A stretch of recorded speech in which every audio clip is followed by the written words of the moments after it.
Колко важно е да се молим и да призоваваме Бога. Защо православните християни трябва често да се молят? Колко важна всъщност е молитвата?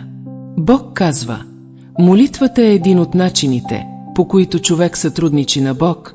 Тя е средство, чрез което човек призовава Бог, и това е процесът, при който човекът е развълнуван от Божия дух.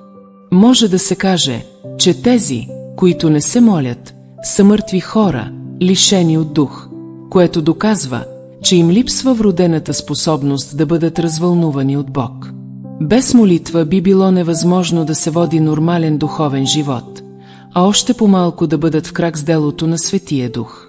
Да бъдеш без молитва означава да прекъснеш връзката си с Бог и би било невъзможно да спечелиш Божието одобрение. Ако искаш да се научиш да се молиш и да поддържаш близко взаимоотношение с Бога, каня те да се присъединиш към моята безплатна група за изучаване на Библията.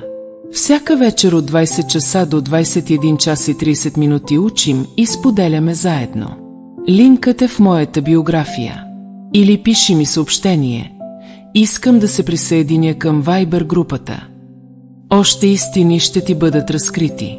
Амин. Бог да те благослови.